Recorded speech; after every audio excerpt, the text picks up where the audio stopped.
Hello, role-playing people, and in this episode we're continuing our incursion into Sabbat culture and practices. The previous episode ended with a mention of a misconception. Enemies of this sect tend to think mass embraces are probably the only way the Sword of Cain gets new recruits, but this couldn't be further from the truth.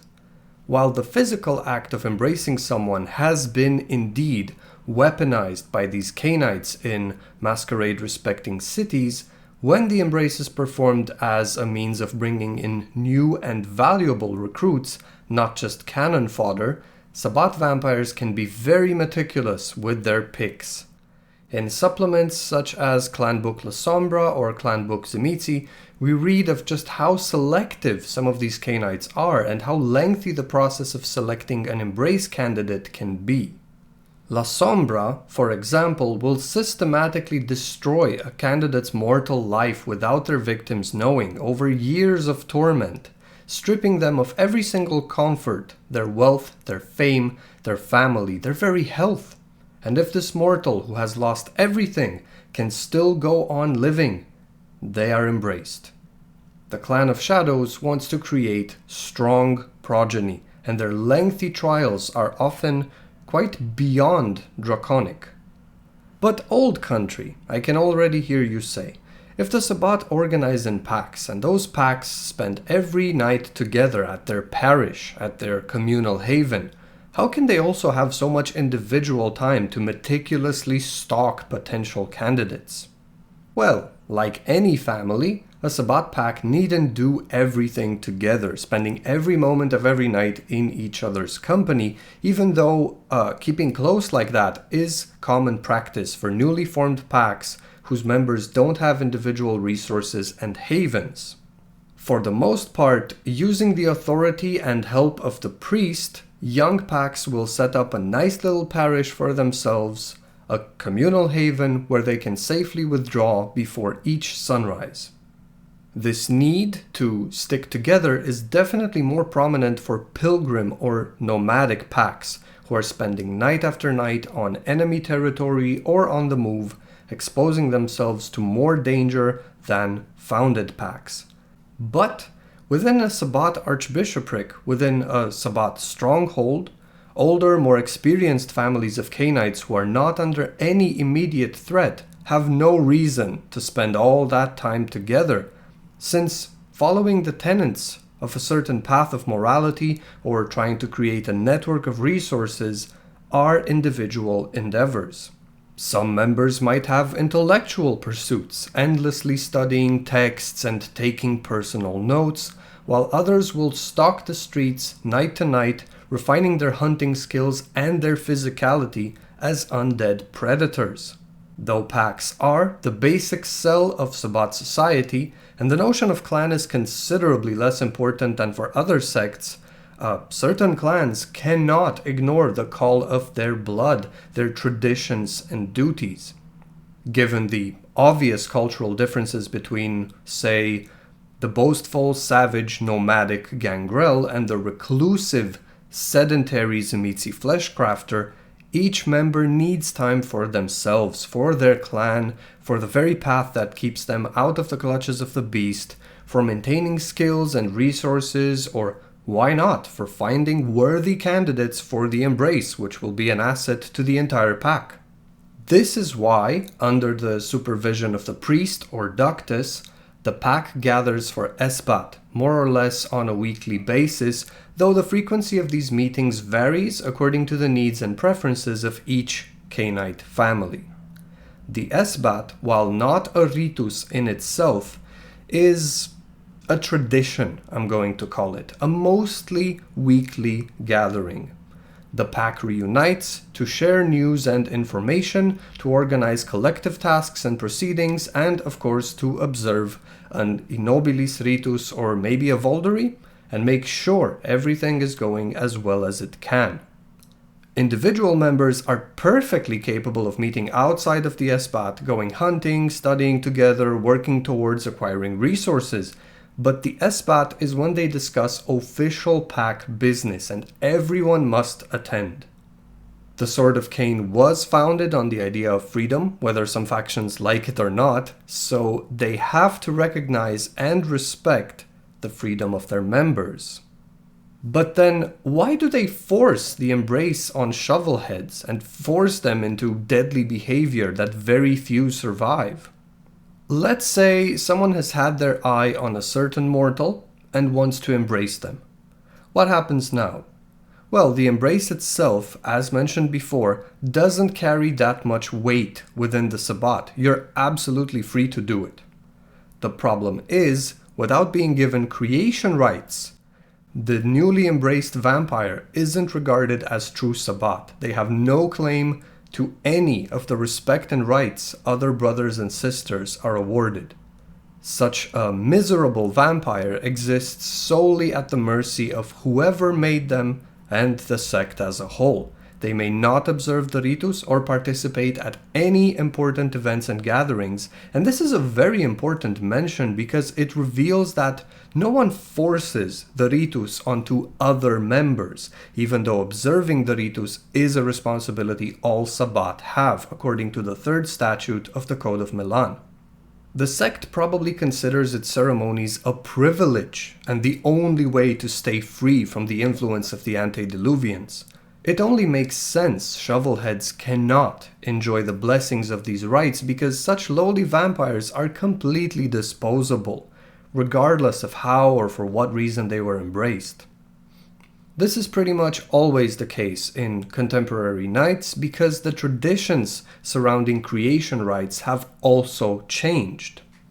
The mass embrace, during which every member of the pack finds a victim, knocks them out, embraces them and buries them in a shallow grave to have them claw their way out, that is no longer considered a creation rite in itself, though some will hang on to this tradition for their very unlives. It's just the act of making disposable progeny, an ignoble rite at best, used before sieges. It used to be that whoever clawed their way out of the grave was automatically declared worthy and considered true Sabbat, but it seems the Sword of Cain has become more selective with this practice due to their clergy, and personally I'm glad to see that's the case, because it keeps the Sabbat strong by awarding membership only to those who have proven genuine worth, not just those who were fortunate enough to survive their first night. I mean, flipping through the La Sombra clan book, we see only 1 in 5 members survives their first 3 years of unlife. So just because you crawled out of a shallow grave doesn't really mean much. Now, this method of embracing is frequently referred to as the old form creation rite, and it only differs from the ancient creation rite in only one aspect. Instead of having each member embrace one candidate, the packmates mix their blood together as if for Voldery and use that concoction to replace the blood they have drained from the victim's body. This automatically creates a vinculum effect. Quick note, vinculum is the correct nominative form and it means bond, and ensures the loyalty of the progeny not just to the sire, rather to the entire pack, but has some downsides as well. The first one is that the generation and clan of this new Cainite are completely left up to chance, like a very morbid and quite playful match of embrace roulette. And the second downside is that this method frequently produces clanless Cainites.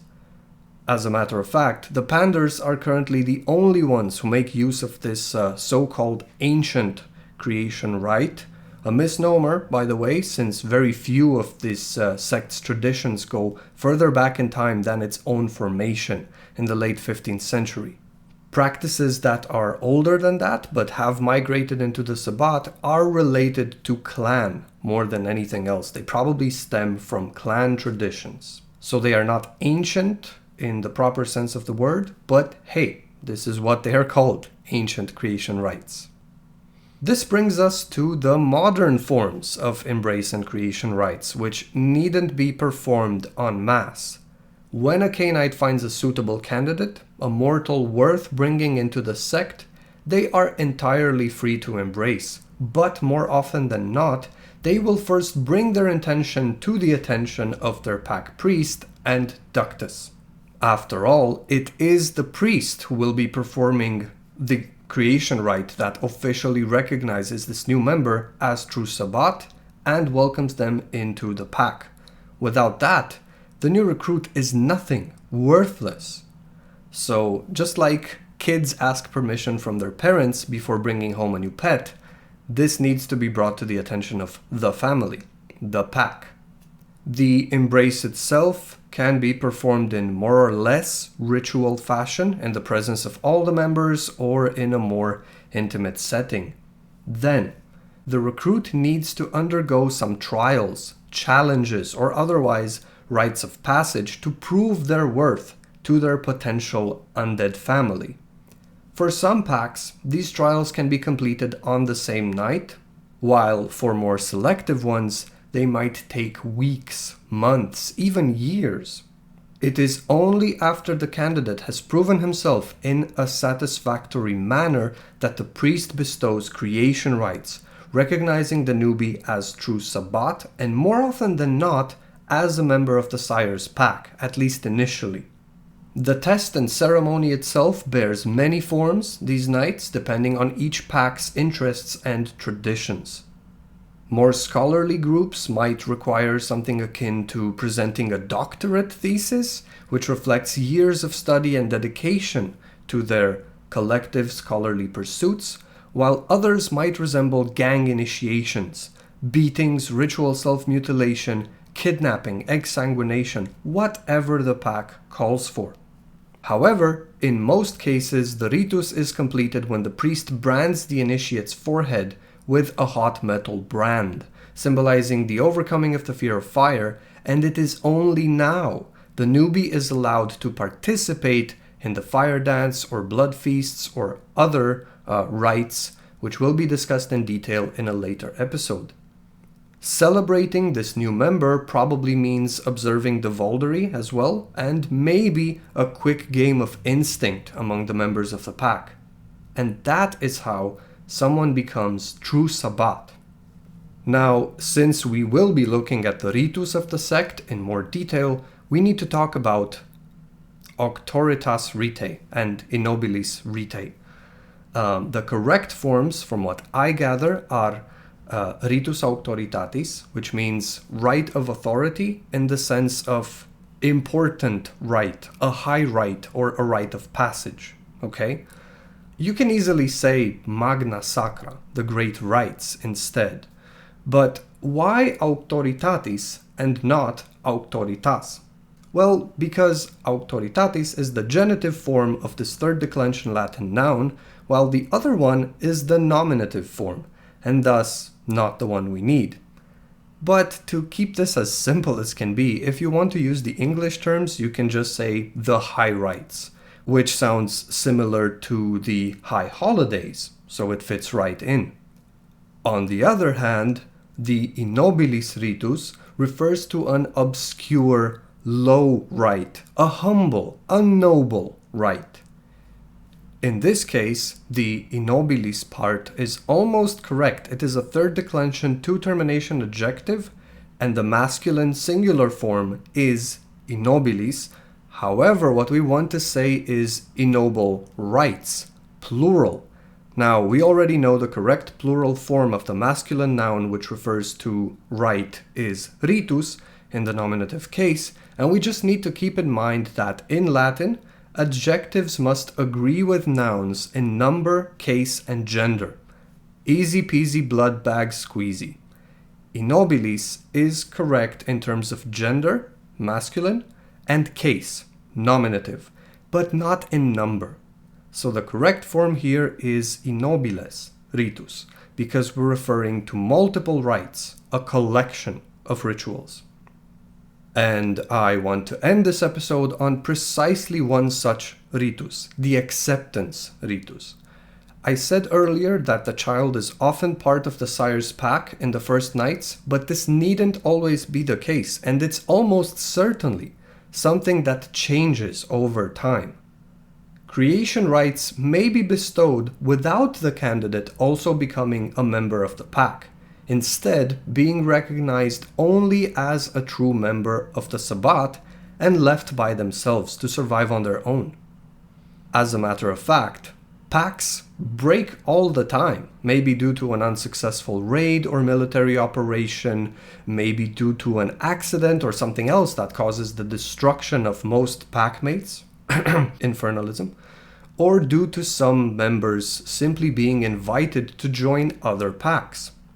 Flipping through Montreal by Night, we can see quite a few Cainites are honorary members of multiple other Sabbat families, based on mutual interests and valuable services they offered their brothers and sisters. So no, you don't have to be part of a single pack for the rest of eternity. If you're the one who wants to join another, well, you'll probably be put to some serious tests before acceptance is given.